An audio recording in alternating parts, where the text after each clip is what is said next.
I hope to live long enough to experience an America in which race doesn't matter anymore, but now it seems to matter more than anything.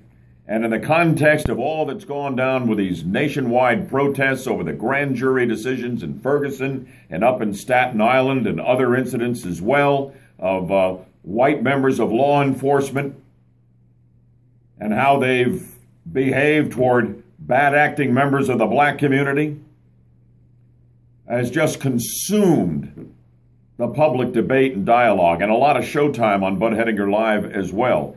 And now, I told you yesterday, before we knew the racial makeup of the key players, that we may have a situation like that in some ways right here in Central Florida, and so it has come to pass with this officer-involved shooting surrounding the Orange County Sheriff's Office.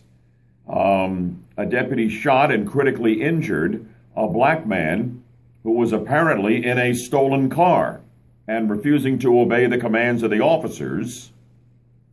And the officer thought that the guy in the car, whose hands were visible and then going down and reportedly and becoming invisible and then back up, back down, that he had a gun, which ultimately he did not have. And he feared for his own life and his own safety, as the sheriff says, and fired his police revolver. And now we have this man critically injured.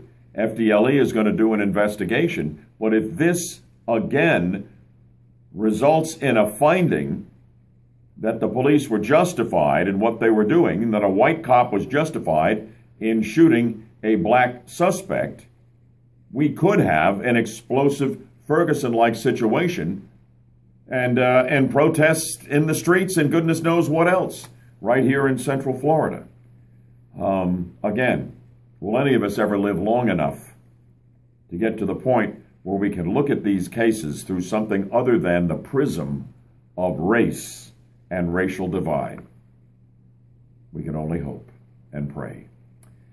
That's what I think. What do you think? Join us for the next edition of Bud Hedinger Live. That'll be Wednesday morning, tomorrow morning, 6 to 9. Your seat's always reserved right here on the 50,000-watt front porch for my take and your phone calls on the hottest topics out there. I'll look for you then.